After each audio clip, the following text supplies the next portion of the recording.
Грани времени. Программа Владимира Карамурзы. Радио «Свобода». Здравствуйте. Главной новостью последних дней стало обострение ситуации в Нагорном Карабахе.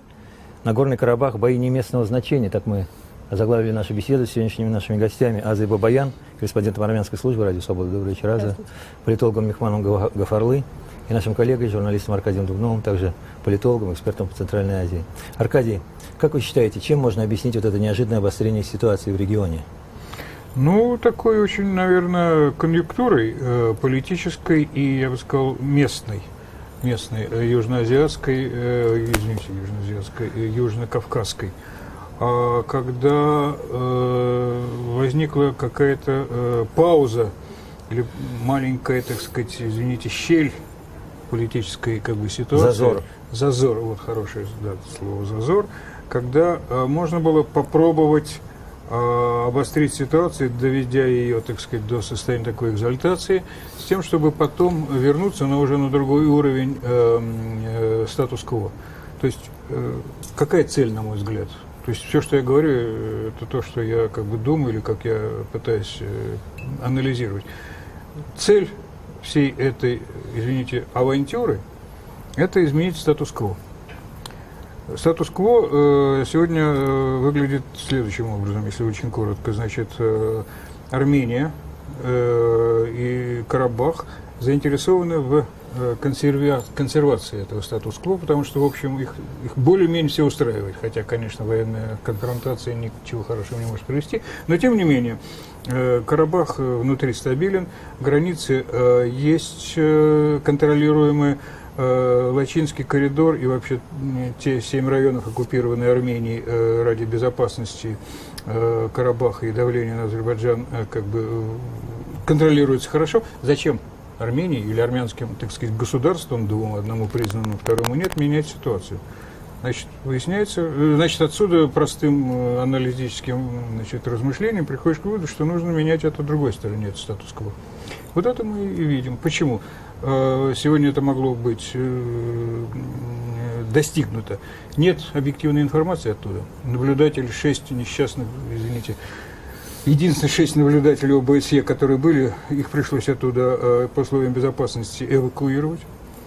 И это очень удачно, потому что удачно для тех, кто хочет начать некую авантюру, потому что можно, так сказать, всегда информацию подавать искаженную. Ну и самое забавное, это вот то, что это произошло в отсутствии 2 президентов, которые были на саммите по ядерной безопасности в Вашингтоне. Вот тут уже могут быть варианты. На что рассчитывали те, кто это начал, на то, что если сложится удачно, то, так сказать, как в футболе, только наоборот, все лавры тренеру, а если неудачно, разгоним команду. Да? Ну, в футболе, правда, все наоборот, но неважно. Пока сейчас трудно сказать, к чему это приведет, но то, что статус-кво в любом случае, скорее всего, будет изменено, эта цель будет достигнута. Да? Эта цель будет достигнута. Так что задумка так или иначе удастся. Вот как дальше она будет реализована, сказать я не могу. Мехман, вот Аркадий намекает, что это выгодно азербайджанской стороне. Ваше мнение какое? Знаете, я здесь вижу 3 возможных варианта. Да? Первый вероятный, второй высокой вероятностью, и третий маловероятный. Да? Первый вероятный вариант то, что на самом деле изменит статус-кво, и чего на самом деле Азербайджан добивается. Но это в каком виде, да, этот вариант может? Потому что Азербайджан настаивал на том, чтобы выводы. Это ссылается на 4 резолюции Совета Безопасности ООН о выводе армянского войск из оккупированных азербайджанской территории, там 21% там находится. Ну, сейчас ситуация, вы знаете, что там с снижением цен на нефть, ситуация в Азербайджане накаляется, социальные протесты, и Армении тоже ситуация нестабильная. Скорее всего, я думаю, что сейчас алиевский режим – это промосковский, пророссийский. Думают, что Алиев пойдет против Москвы, они что-то делают, когда руководство Азербайджана одним глазом всегда смотрят на сторону России, на сторону Москвы, чтобы посмотреть, какова реакция будет. Поэтому здесь, скорее всего, это Ильхаму Алиеву нужна вот, маленькая победа, чтобы, во-первых, вынудить с точки зрения, да, вот, чтобы 5 районов вернуть Азербайджану, на этом вроде бы, потому что просто так Саргсян не соглашается, это первый вариант. Ну, кроме того, во-первых, сдвигается с мертвой точки карабахский вопрос, возвращать 5 районов, и Азербайджан после этого соглашается войти в Евразийский экономический союз, и одновременно стабилизируется, как укрепляется позиция власти Ильхама Алиева. И внутри, потому что после протеста, после повышения СЕМ, и там пугать. И надо отметить еще тот аспект, это не случайно. Накануне, если вы обратили внимание, 1 апреля турецкие СМИ сообщили, что, причем всего массово, что ИГИЛ, исламское государство, собирается атаковать Турцию и Азербайджан. Ну, я в 30-го в одной из своих статей написал, что если Азербайджан нарушит свой нейтралитет в конфликте политическом конфликте между Россией и Турцией, то Азербайджан может за это жестко расплатиться. Если поддержит Турцию, то есть Азербайджан потеряет автоматически Нагорный Карабах. То есть Россия будет просто выступать. Да, Михаил. И если пойдет против Турции, а Азербайджан на самом деле нейтралитет нарушил, да, в каком-то, потому что последние месяцы явно поддерживал, более тесно начало сближаться с Россией. Потому что ускорение реализации проекта Север-Юг, встреча, трехсторонние встречи, Иран, начал создаваться ОС, Иран, Азербайджан, Россия. То есть это сильно пугало. Но если вы обратили внимание, когда накануне второй запланированного визита Эрдогана, Режеп Тайип Эрдогана в Баку, опять там совершили теракт в Турции, и он опять отменил. И 15-го посетил Анкару сам Ильхам Алиев, да? Если обратили внимание, какой вид был у этих президентов, ярко было видно обиженность Эрдогана, и отчетливо было видно неловкость Ильхама Алиева. За что? Потому что он пошел, больше нарушил нейтралитет. Да, поэтому Ильхам Алиева надо было, я думаю, что с подачей Негласской, то, что сейчас молчит и Москва, я думаю, что с одобрением, чтобы маленькую победу и режим карабахский укрепил. И второй вариант высокой вероятности, это сел Эрдоган. Потому что после возвращения там он тоже был недоволен сейчас. США-то? Да, США недовольны с Турцией, потому что их очень сильно пугает. Сейчас Турция находится на грани распада. Главная цель – мстит Эрдоган. То есть через Карабах будут ударить Турцию. Конечная цель. Спасибо, Михаил.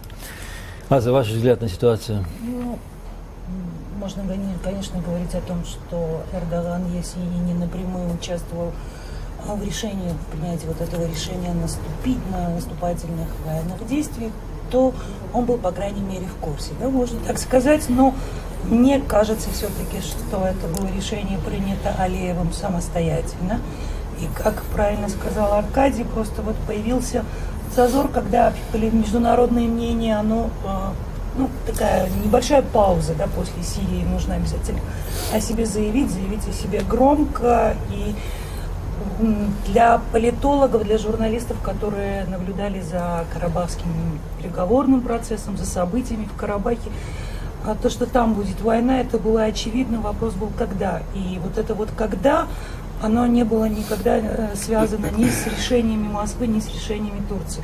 Было очевидно, что азербайджанская власть рано или поздно пойдет на вот такое вот решение, на силовое решение проблемы, и социально-экономическая ситуация в Азербайджане довольно-таки серьезная, она требует каких-то решений от господина Алиева, и вот он принял такое решение, и то, что это однозначно было предпринято азербайджанской стороной, что это инициатива Баку, говорит даже сам факт вот этих военных операций, это была заранее спланированная наступательная операция. Видимо, была надежда на то, что мы, если не отвоюем какой-нибудь один большой район, то хотя бы пару деревень, несколько там, я не знаю, десятков километров или сколько он мечтал отвоевать обратно для Азербайджана и показать, что я вот такой вот великий стратег, любите меня. Ну, мы понимаем, что этого не получилось, и поэтому ситуация там очень серьезная. Мы вот так Пока вот не рассуждаем, получилось, да. но Пока не получилось. там Пока. погибли гражданские лица, там погибло мирное Сколько, по население, вашим данным, там сейчас жертв на погибли сегодняшний день? дети. Вот сегодня погиб второй ребенок. Одной из первых жертв был 12-летний мальчик, которого убили по дороге в школу. Вот, ну, вот это никак нельзя уже оправдать. По официальным данным армянской стороны, там 25 погибших, 26 пропавших без вести и около 70 раненых. Это вот официальные данные. Среди мирных сейчас. жителей, да? Они не уточняют, это среди мирных жителей или это среди военных. Вот это все данные, которые есть по жертвам. На армянской стороне. Армянской стороны, да. Аркадий, вы считаете, есть однозначно силовое армянской решение проблемы и военный успех одной из сторон? Может ли наступить?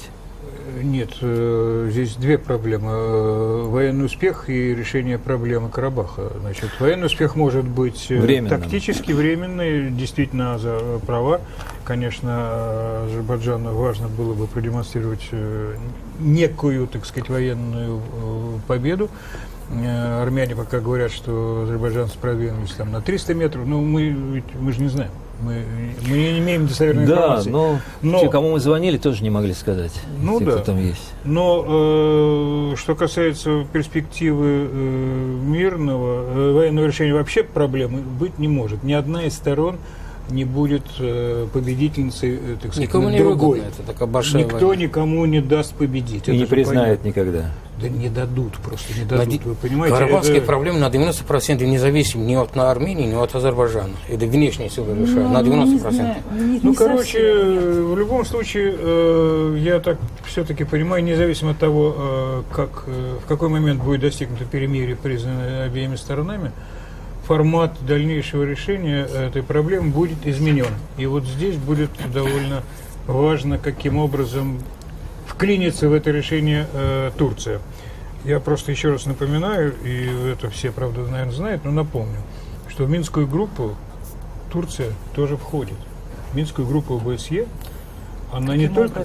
Она просто член. Но сейчас там идет трансформация, при Член трансформации Минской группы, все она меняется. довольно большая. Вот всё. Мы просто всегда говорим и думаем о 3 сопредседателях. Появление, если формат изменится до 4 Минской Нет, группы, я это вот- значит переговорный процесс Минская, заканчивается. Минская сразу- группа уже все. Я не говорю о том, что это будет изменен История уже. формат Минской группы. Я говорю о том, что вообще в принципе изменен будет формат некого переговорного процесса. Из чего он будет, с кого он будет состоять, я сейчас сказать не могу, но точно, конечно, сама по себе Минская группа в том виде, в котором она существует, она уже не будет признана, так сказать, активными участниками. Кстати, сегодня по этому поводу высказался Сергей Лавров. Да, вот давайте Он послушаем сказал, правильно. да, можно посмотреть? Да, или да, нет? конечно. Давайте послушаем заявление Да. нашего министра российского, вернее, министра иностранных дел Сергея Лаврова о ситуации в Нагорном Карабахе. Министр Шойгу и я связывались со своими коллегами в Баку и Ереване, с министрами иностранных дел и обороны двух стран. Мы выразили серьезнейшую озабоченность, подтвердили то послание, которое было адресовано президентом Российской Федерации о необходимости как можно скорее, незамедлительно прекратить нарушение режима прекращения огня, не создавать сложностей для возобновления усилий по переходу к мирному урегулированию конфликта. И мы надеемся, что эти обращения были услышаны. По крайней мере, стороны объявили о том, что необходимые приказы были даны. Правда, сегодня мы продолжаем слышать сообщения о том, что все-таки эксцессы улеглись не полностью. Но, конечно, в целом сейчас для наших турецких соседей вообще важно взять курс на прекращение вмешательства во внутренние дела каких-либо государств, будь то Ирак, будь то Сирия. Не берусь судить, какую роль играла или не играла Анкара, продолжает играть в отношении Нагорного Карабаха, но то, что для всех, включая Турцию и турецкий народ, было бы правильным, чтобы сейчас Анкара сконцентрировалась на прекращении поддержки терроризма думаю, это мысль, которую я могу смело высказать, и в пользу этого мы будем выступать. Да, Владимир, у нас еще есть уже озвученная позиция, официальная позиция Еревана. Президент Саркисян сегодня заявил, на каких условиях армянская сторона, карабахская сторона, он подчеркнул, может пойти на перемирие. Вот то перемирие, о котором заявил Баку. Баку официально заявил, что вот они останавливают в одностороннем порядке боевые какие-то действия. Степанакерт опроверг это заявление Баку.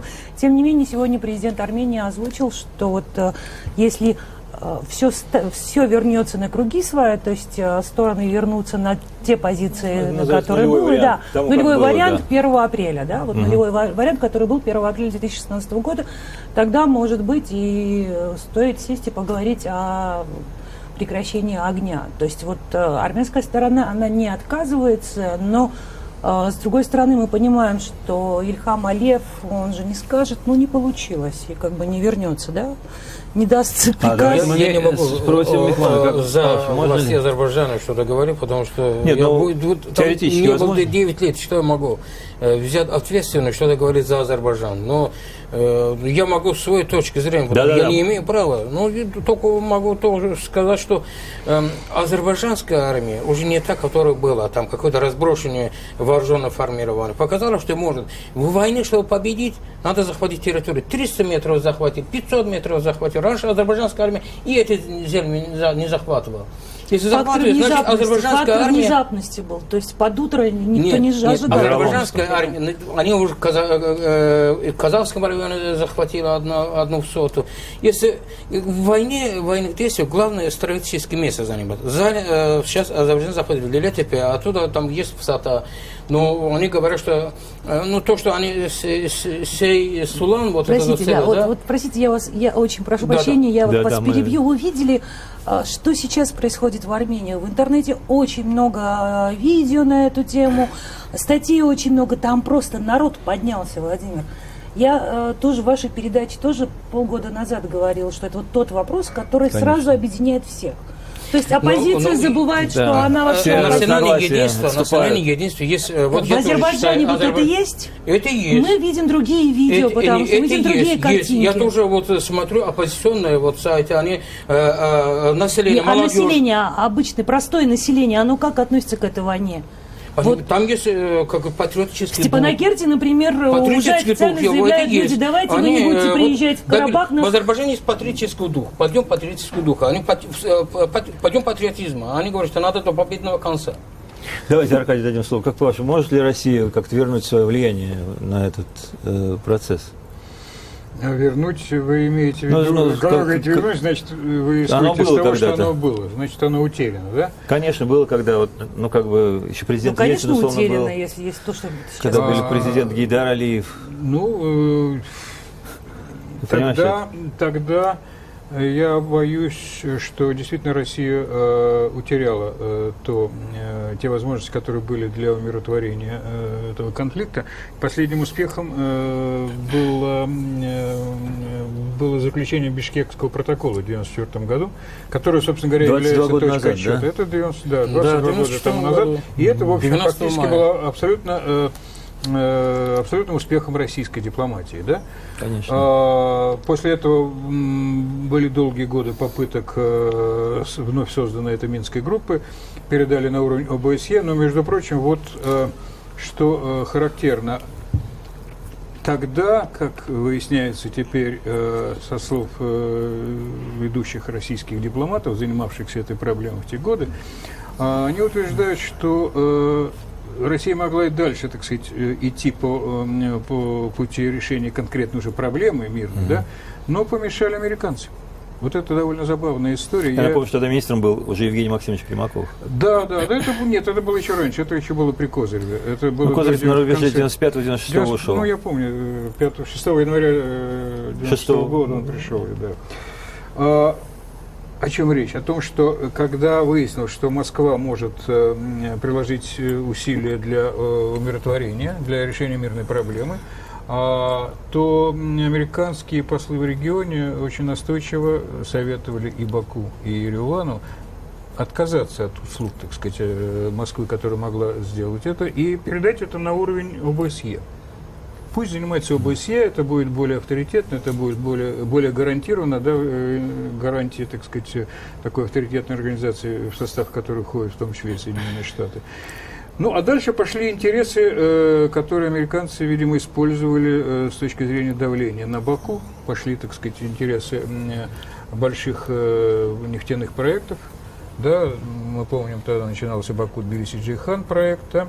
Была подключена на армянскую сторону диаспора армянская, зарубежная, в том числе американская, да, и это все ушло на уровень ОБСЕ. С тех пор, в общем, ничего хорошего добиться не удалось, вплоть до предложенных Минской группой ОБСЕ, так сказать, мадридских принципов, да, которые, в общем, поначалу казались серьезным решением проблемы, но дальше все затормозилось. Я сейчас могу про это рассказывать, так же, как, наверное, и коллеги, но главное в том, что мне кажется, что если бы решение проблемы было найдено, то, в общем, во многом Москва потеряла бы влияние на этот регион. То есть Москва заинтересована в некотором там сохранении... Любой замороженный конфликт, не только карабахский, молдавский, да, приднестровский конфликт, это всегда, так сказать, управление, как говорят наши западные коллеги, управление хаосом, как бы, да?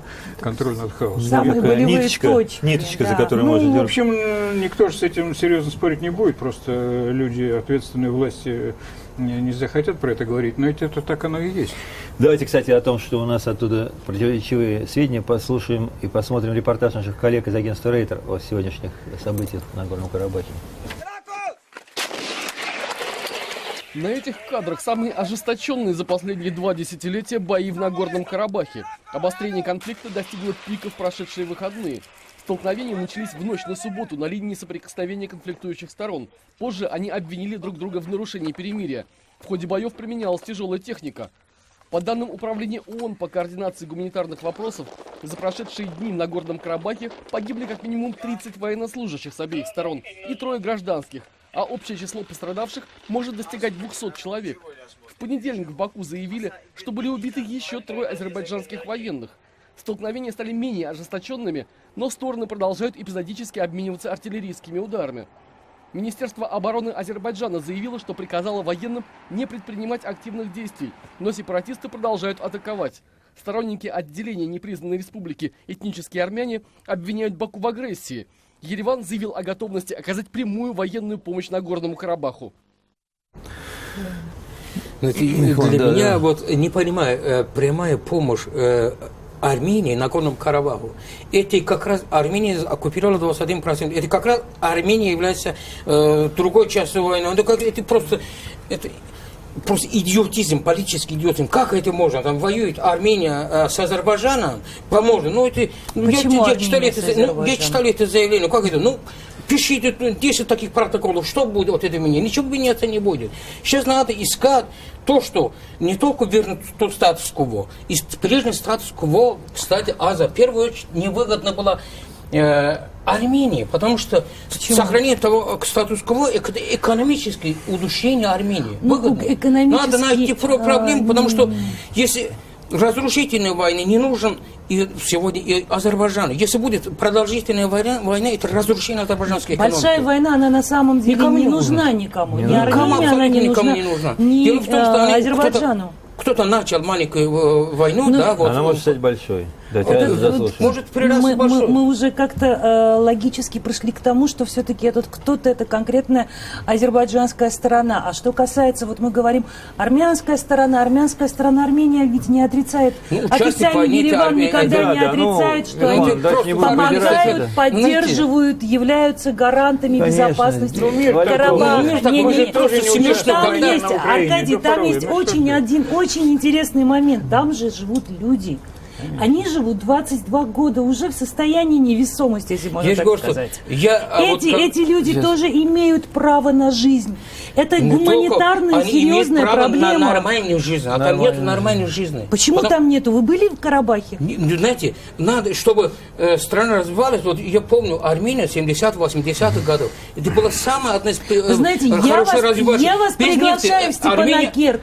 к вам там отнесутся с полным уважением, хорошо. вы удивитесь. Приглашайте, я поеду потом закрывают в азербайджанскую Степанакерт, визу. но только перед посольством Азербайджана с территории Азербайджана. Я не хочу свои исторические родины попасть в черный список. Да-да, Да, я Аза поеду знает, там она тоже, просто там сейчас просто... Я иронически армянам говорит. отношусь Я с туда уважением, просто часто уважением. вожу гостей. которые были вот, Надо решать. официально были в Карабахе, им Им, Азербайджан да. потом не Я пускают. знаю, я знаю. Да. Они даже известных людей не Правильно я щадят, говорю, они Аркадий? обязательно... Правильно. Нет, ну давайте, есть еще мнение международных экспертов, это не я говорю, это говорят наблюдатели Давайте многие. послушаем их Сегодня мнение. Карабах это все-таки самая демократичная из всех республик Южного Кавказа. Ну согласитесь, Знаете- там нормально люди самоорганизовались, они на это имеют право. А как они должны жить? Есть переговорный процесс. Вот вы говорите, что статус-кво абсолютно не устраивает армянскую сторону, это же неправда. Я говорю, Это, что по крайней мере, звучит нелепо. экономически это... Почему нелепо? А почему Знаете, давай экономически? Вот Армения, вот население Армении в 91 году было 5 миллионов, вот там сам 3,5. Никогда не было в Армении 5 Ну, миллионов. там 1,5 миллиона было ушли. 3 миллиона 800 человек. 800 Максимум, тысяч. да, был? Да. Официальная там, ну, статистика. там тогда... А что, азербайджанцев мало ушло? Михман, мы Знаете- сейчас тогда просто перейдем к проблеме распада Советского Да, Союза. давай, не Хорошо будем. или плохо, но это же К другой Ленину, вопрос. вернемся к Ленину, к сталинской этому наркомнацу, который Кавказ поделил там, Ну, рубанул. я бездарно чего предлагаю? Самый лучший вариант, то, что при посредничестве России, потому Так. что России невыгодна война, это надо Невыгодна учитывать. война. Невыгодно. Надо послать, извините, пожалуйста, на 3 буквы этот Минский группу ОБСЕ, потому что они ничего не делают за эти ОБСЕ годы. 4 Что? Прямо И что послать. дальше делать? И создать, и ни Турцию не пускать, ни Америку, втроем, да, как С сообразим. Россия, Да, Армения, спасибо. и Россия, Армения, Азербайджан, надо договариваться. Нет, это абсолютно неправильный подход. Никто никогда не позволит, чтобы ситуация развивалась именно в этом Но дело в том, что направлении. сейчас позиция России очень Михман, слаба. у нас были российские миротворцы Есть уже в риск- Южной Осетии, уже да, был такой есть опыт, риск ничего не того, что получилось. есть риск того, что ситуация выйдет из-под контроля Москвы. Вообще Москва потеряет все рычаги давления на эту ситуацию. Ну, было так в Южной Это Осетии, она вероятно. отделилась, И сейчас что? она не Ну, тогда признанная вообще будет там автономией. полный хаос. Потому что Знаете, я боюсь, что если Россия начнет войну с Турцией через Карабахский фронт, ну потому что наш Россия с главный Турцией не начнет. Владимир Владимирович, И человек мне уже кажется, главный непредсказуемый. интерес- Это будет полная катастрофа. Да, но Главный Аза считает, что не интерес начнет. Анкары вот в этой ситуации, почему вот мы говорим, что обязательно и Анкара, и Москва так или иначе вмешаются в этот конфликт, не военное вмешательство, я имею в виду просто политическое вмешательство. Анкара попробует наладить какой-то конструктивный диалог с Россией, с Москвой. Они могут на фоне Карабаха вообще о чем-то договориться, помириться. И Знаете, это же тоже помните, один из Путин вариантов избегает развития. встречи. Эрдоганом. Избегает, а Владимир «Газпром» Алексеевич, же вы помните, продолжает когда торговать. 26 марта был у вас в студии, что уже все окончательно испортили эрдоганская Турция и путинская Россия никогда договорились. Ну так случилось. Но сейчас уже все, забудьте с Эрдоганом. Эрдогана хотят убрать и американцы, и Россия. И причем НАТО хочет избавиться от Эрдогана, американцы рукой России. Вот это самое страшное. Михман. Дело в том, что, Михман, никогда не говори никогда. я не говорю никогда. Поэтому, возможно, это вероятность Вы высока. доживете. Значит, Вся Путин вероятность- надолго, Эрдоган надолго, Надолго. и они Знаете, скоро совсем встретятся и надолго. договорятся. Михман, спокойнее. Ой, Давайте знаете, при этих реалиях договариваться, Михаил. Не надо откладывать. Люди гибнут, надо просто остановить. А можно я вот в пример да, приведу ваших, те же азербайджанцев, например, у меня было интервью 12 лет тому назад с Муталибовым, когда бывший Да, я президент тоже Азербайджана, знаю этого человека. который был тогда в оппозиции серьезной. Жил под И- Москвой. Да, нет, он жил Знаете, Аза, где-то рядом с извините. метро Кантемировская, я помню. И вот я помню, что он говорил про Карабах, что да, это наше упущение, это серьезно. Там были серьезные социальные проблемы, это была катастрофа. Как только человек пришел к власти, сразу Знаете, начались Аза, совершенно пожалуйста, другие заявления. пожалуйста, не а знаете, что ссылайтесь на сказал мнение Горбачев? Муталибова. Хорошо, Муталибов, почему? давайте Сейчас, ссылаться Михаил. на мнение Горбачева. Да? Вы Давайте, первый да. и последний президент Будьте здоровы. Советского Союза. Я говорю то, что сама слышала. Мы из моего интервью с Горбачевым в 2010 году в марте, когда было Давайте. 20 лет перестройки. Прекрасное Отмечалось время, да. Горбачев в центре на Ленинградском проспекте. Я помню, я его записывала, мы Горбачев делали в фонде, интервью. да. И он сказал, что вот буквально такая цитата у него была, что как же жаль, что мы тогда не дали статус Нагорному Карабаху.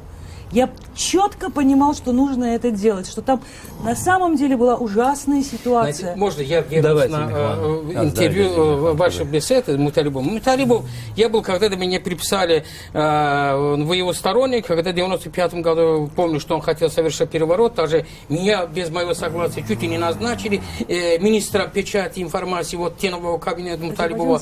Но Муталибов никогда ярко не выражал интерес азербайджанского народа. Он был сначала до президента сеховщиком, обыкновенным теновым сеховщиком, да, теновой сеховик был он. А при президентстве понятно, что сказали из Москвы, то выполнял. Вот и человека, он не знал, откуда этому Муталибу можно знать, что было в Карабахе. Абсолютно ничего не знал. Точно так же, как мы сейчас не понимаем, что происходит, например, в Азербайджане. А поэтому я сказал, вы что я не могу сказать, что происходит в сказал Карабахе? именно Азербайджана. Потому что граждане России... Можно я спрошу? Да.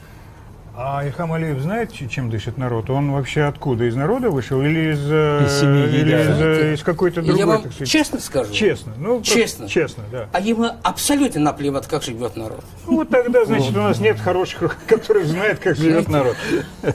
Ну, хорошо, мне кажется, не об этом мы разговариваем сейчас. Да, потому что еще и Карабах тоже, вот карта, да, вот вы самые прекрасно знаете, что вы же не из массы приехали, да, пришли, а вот жили в Армении, в России, прекрасно знаете, что Карабахская карта всегда была главным козырем для смены власти. Они свергли... Нет, то, что было тогда, давайте... И сейчас тоже играется. Мехман, у нас тема какая? Перспективы урегулирования ситуации. Перспектива урегулирования то, что если России удастся в течение максимум 2 недель. Так.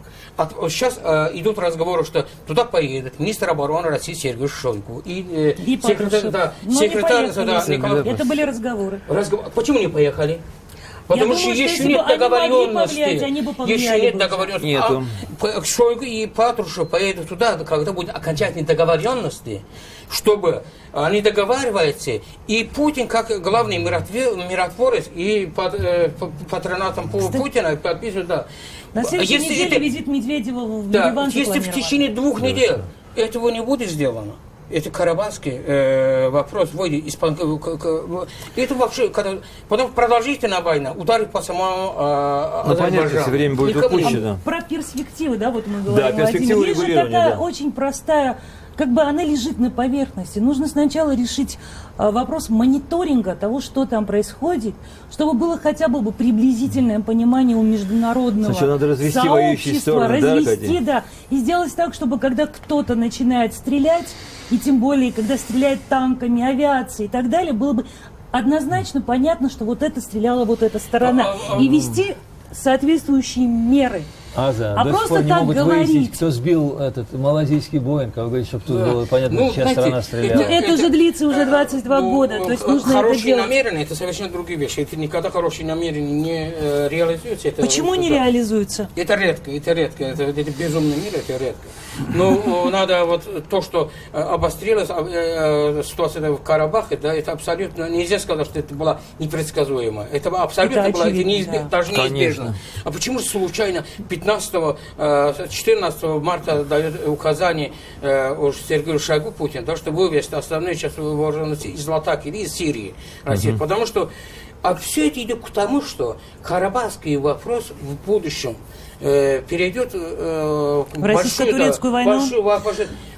Это вмешательство это Турции. Настолько плохо, что в это не хочется верить. Вмешательство Турции в Карабахского невыгодно Азербайджану. Потому что турки всегда всегда, когда вот 20-е годы, когда были, они использовали Азербайджан для политического почему же? Ататюрк сыграл свою положительную для вас роль, потому что Карабах, РСФСР, Советская Россия, автотюркская Турция, они подписали соглашение, на основании соглашения, Фрунзе завоевал там. они, две страны, Турция и Советская Россия, решали судьбу армян, и никто не грузин. спрашивал, Да. и никто не спрашивал Армении и Азербайджан, их заставили. Но были потом и другие времена. И Тогда были Фрунзе другие воевал. времена. А кто Аркадий, спрашивает? Не, а не вы сейчас далеко, говорите, что да. давайте опять Россия придет и будет Знаете, втроем решать вопрос Карабаха. Дело в том, что сейчас больше всех вот, в разносторонней войне не заинтересованы Россия. Потому что если Ильхам Алиев не одержит вот, сокрушительно хотя бы тактически победу или дальнейших переговоров, если потерь будут много, слишком много, да? Их уже очень много. Да, нет, Видимо, нет. есть еще я понимание. Я видео тоже посмотрел, я тоже смотрел, азербайджанское видео там посмотрел. Там есть местное население, идут, записывается добровольцами. Да. Это есть патриотический подъем. Сейчас Ильхам Алиева, после этих побед, все, Ильхам Алиев стал героем. Аркадий, Он как уже вы- победил над проблемами народа. Спокойно. Ну, такое ощущение, что мы где-то на площади уже. Да, все. Чуть-чуть меньше, мне кажется, эмоций стоит. Значит, прекращать нужно боевые действия. Безусловно, это в Согласен. первую очередь надо сделать. Согласен. Это человеческая жизнь, это разрушение. Все, согласен. Значит, нужно их прекращать таким образом, чтобы обе стороны считали себя, если не победителями, то не проигравшими. Это да. Согласен? Без этого, да. Согласен? Без этого, да. Так, Это согласен. согласен Хорошо. полностью. Значит, обе стороны должны согласиться на перемирие, продав это перемирие как свою победу. Согласен? Соглашайтесь. Но это, Согласен? Я соглашаюсь. Но это Согласен. будет... Согласен, правильно? Соглашаюсь. Согласен, Но согласен. это будет трудно делать. Согласен, легких путей не бывает. Значит, как это можно продать? Продать это можно только при отсутствии объективных наблюдателей. Поэтому пока Да, наблюдателей да, я с вами там согласен. нету, Надо этим пользоваться. Решать надо в течение 2 недель. Опять уже я говорю. я не знаю, 2 недель или 6 часов, но это можно решить только после того, как в Баку скажут, мы одержали победу, а Ереван скажет, а мы тоже не проиграли. И тогда им, сохранив лицо, можно будет подписать это перемирие. Вы обратили внимание, что когда Лавров сейчас говорит о том, что мы обсуждали, он говорит так лениво, так тихо и так как бы не азартно, и читает по бумажке. Ситуация выходит из-под контроля Москвы. Подожди, Это явно ничего не очевидно. выходит из-под контроля Москвы. Ничего не выходит. Как только выйдет из-под контроля, вот тогда вспомнить, что есть база в Гюмри. А пока ничего не выходит. Знаете, Ничего, подожди, не выходит. Поэтому не надо сейчас призывать... Аркадий, Можно я договорю? Я, знаешь, раз Ладно, минут всё. тебя слушаю. Секундочку.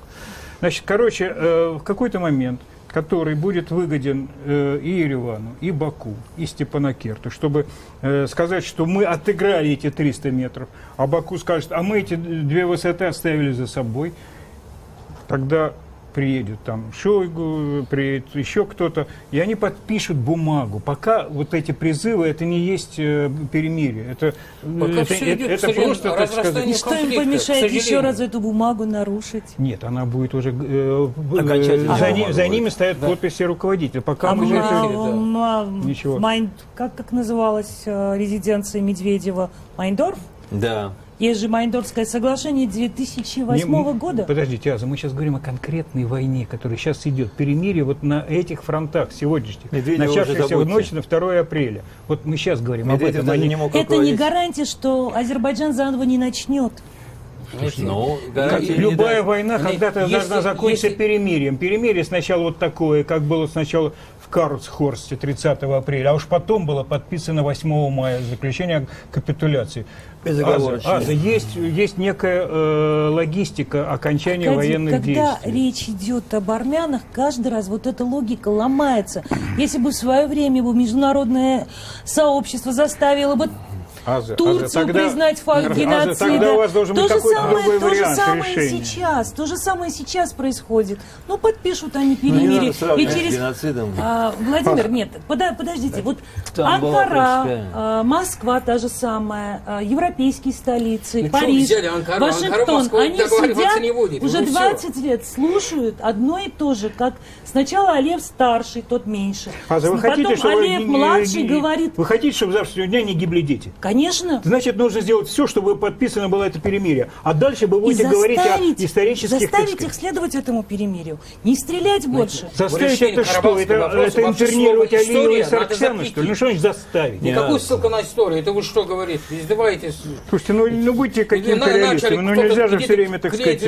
Знаете, надо думать о будущем. Просто передуманные истории всегда уже 28 лет друг другу мы уже все вылупили. А в будущее, в вашем понимании, это когда вот придет Москва и скажет: все, знаете, мы решили вопрос. Я почему говорю в Москву? Потому что накануне осенью здесь парламентские выборы. А какая каша будет в России в октябре, Бог знает. Потому что Путин теряет авторитет. Это реально надо знать. У него нет, явно нет 82%. Он еще 2 года будет президентом. Знаете, я думаю, будет Аркадий говорит, что еще очень долго. Знаете, при Путине у России есть только один вариант. КНДР. Северная Корея. Мы к этому идем. Перестаньте. А что мы все так... Нет, мы к этому идем, а в Карабахе надо пока попутно отрегулировать ситуацию. Аркадий, скажите, какие бы этапы? И для Азербайджана, и для России выгодно, чтобы все вопросы решались. Потому что если Россия будет способствовать к поражению, если там в Азербайджане случится цветная революция, и там хаос, как по украинскому варианту, то там единственная сила, которую возьмут власть в Азербайджане, это исламисты, радикальные исламисты. Да, это полная катастрофа. Вы думаете, что Алиев уйдет или Хамадиев уйдет? И придет к власти, скажем, что там не так президентом это работает. Будет тоже Сурии, как в Сирии, да? Там 150 тысяч армян, что делали исламское? И христианское население уничтожать. И как раз там уничтожать. Кстати говоря, сегодня президент Армении первый раз заявил, что если так будет продолжаться дальше, то Армения официально признает Нагорный Карабах. И когда... вот признают, ну что от этого? Ну, Турция тоже северник. Вот это то, что Аркадий говорил, меняется формат, статус-кво. Ну, пусть меняется. Сейчас для мира, для региона вообще процесс маятника. Все это маячит весь мир, меняется. Это старые миропорядок, уже все, миропорядок уже окончательно разломан, все. Новый миропорядок. Это уже... Но нового же еще нет. Слушайте, ну о чем мы говорим? Будет создано через большую кровь, через большую войну. Давайте, Аркадий вот такую занимает резвую реалистическую позицию. Слушаем вас. Да нет, ну давайте не будем обсуждать проблемы мироздания и, так сказать, будущих катастроф и апокалипсиса. Да? Давай будем говорить о том, что 2 апреля началась война, которая унесла уже десятки жизней. Да, и что нужно сделать, чтобы ее сейчас остановить, а не взывать к несправедливости, не вспоминать проблемы геноцида и так далее. Эти проблемы, извините меня, окончательно никогда не будут решены, потому что у всех своя точка есть на истории. Тут человеческая природа не самая совершенная. Значит, нужно останавливать военные действия. Что после этого? После этого должны... После этого... надо прекратить информационную войну. Хорошо, согласен. Надо прекратить информационную войну. Ты представляешь себе, чтобы Баку прекратил информационную войну против Армении, а Ереван прекратил против Азербайджана? У нас нет информационной войны против Азербайджана. Мехман, ну будь реалистом, подожди, перестань. Ты сейчас будешь говорить, что жить лучше здоровым и богатым, лучше, чем бедным и больным? Согласен. О чем говорить? Мы не обвиняем вас. Там реально нет, у нас нет антиазербайджанской риторики. Я вас очень прошу, зайдите в Яндекс, вот 21 числа был мой материал, они опубликовали, там я написал, что потом мне перешел свой... Это не официальная позиция, понимаете? Разница в том, что... об отношении армян. Мы говорим об отношении армян или о государстве? Дайте я скажу. Ладно, давайте, нет информационной войны. Информационная война сказал Мехман. Опубликовали мою статью, армянский сайт. И там была моя статья, что Азербайджан может повторить судьбу Сирии. Они тоже обрадовали, все армяне привчатали. Столько ненависти, грязи, Азербайджан и собственный мне. Как после этого меня приглашают в Степанакерт. Но после этого я потерял всякого доверия. У меня есть хорошее отношение к армянам. Вот зайдите и найдите этот материал. Хорошо. Почему вы удивляетесь? Давайте снимем тогда про информационную войну. Аркадий, минуя информационную войну, что еще надо прекратить? Кое-что уже прекратить, если удастся, это уже будет большая победа. Если прекратятся военные действия, если будет подписано перемирие обеими сторонами, после этого нужно разговаривать о создании нового формата переговоров. Пусть это будет Минская группа 2.0, пусть это будет Минская группа 3.0. Важно то, что обе стороны договорятся, что войной эту проблему не решить. Да? Когда только они подпишутся под этим, значит, они согласятся с тем, что измененный статус-кво придется так или иначе обсуждать. Вот дальше начинается, что называется, дьявол в деталях. Да? Так же, как обсуждались эти мадридские принципы. Сначала казалось, все хорошо, осталось только поставить подпись. Вдруг выяснялось, что последовательность реализации пунктов, заложенных в этих мадридских принципах, не устраивала, скажем, Азербайджан. Понимаешь? Ну, Мехман, я тебя прошу. Я тебя прошу, дай мне договорить. Я сейчас серьезно говорю. Ладно? Все. Иначе бесконечное бла-бла, это уже неприлично. Я воду выпью. А дальше выясняется, что называется, чья скрипка поет тоньше. Да? Будет ли это, так сказать, скрипка американская, будет ли это турецкая, будет ли это американо-турецкая скрипка против российской скрипки, либо это будет другая конфигурация. Главное, что каких-то целей добьются обе стороны. Значит, Азербайджан добьется необходимости пересмотреть формат, скажем, Минской группы. Известно, что Минская группа гораздо больше устраивает Ереван, чем Баку. Баку гораздо больше имеет претензий к этой Минской группе. Но она же соглашалась на нее. Ну, мало ли на что мы соглашались. Ты хотела, когда вы родились, вы хотели жить хорошо. Потом вы соглашались жить хорошо, не получилось. Ну, давайте без демагогии, серьезно. Так, перестаньте, ребят. Ну, соглашались, конечно, куда было деваться, да? Ну вот, а дальше что? Дальше процесс. Дальше должен быть процесс. Да, как говорил ренегат Бернштейн, демократия что? Демократия не цель, а процесс. Вот и занимайтесь, дорогие армяне и азербайджанцы, процессом. А если хотите сорвать процесс, еще раз будут убиты дети. Так что все, о чем вы говорите. Извините, пожалуйста.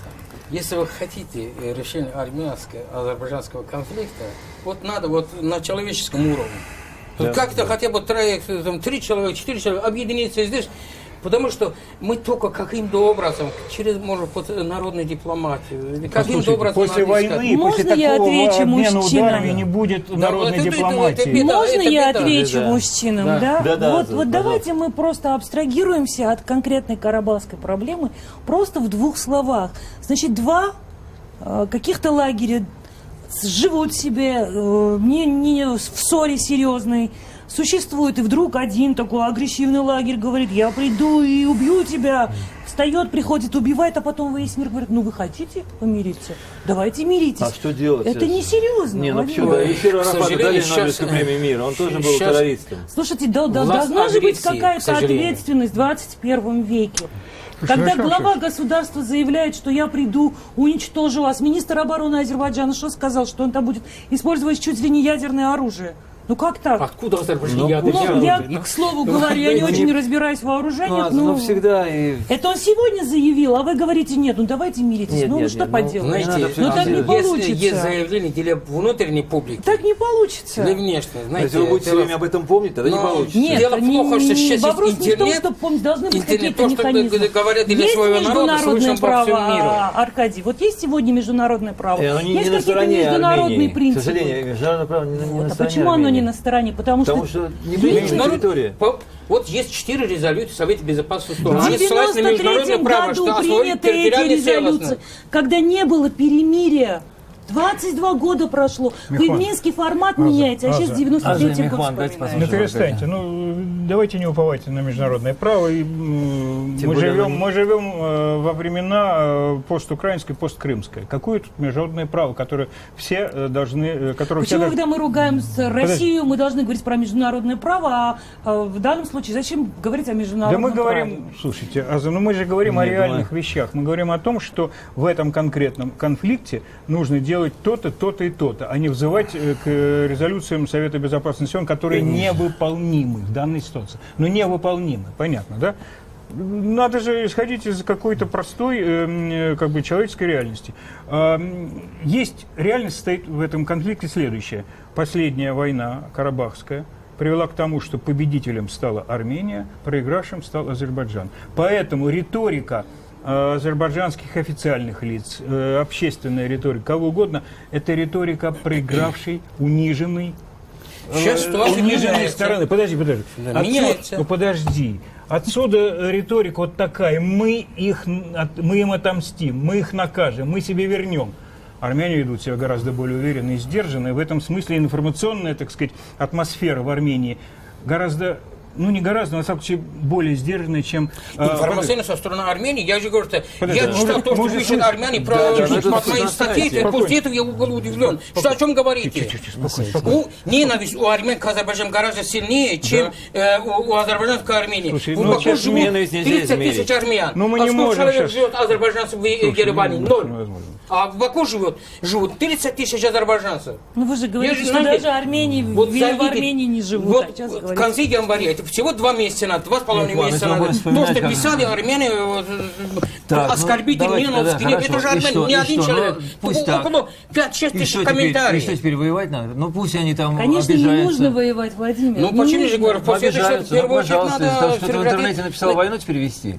Знаете, вот я заметил, что больше всего активно информационной войны участвуют проправительственные, правительственные, потому что им выгодно. Армянским властям выгодно, чтобы они ненавидели азербайджанцев, и там забыли внутренние азербайджанской власти. Это просто используют для того, чтобы отвлечать внимание народа от внутренних проблем. Владимир, а можно я спрошу у Аркадия маленький вопросик? Да, Аркадий, скажите, пожалуйста, вот вы говорите, давайте садимся договариваться, а вы думаете, посредником кто будет?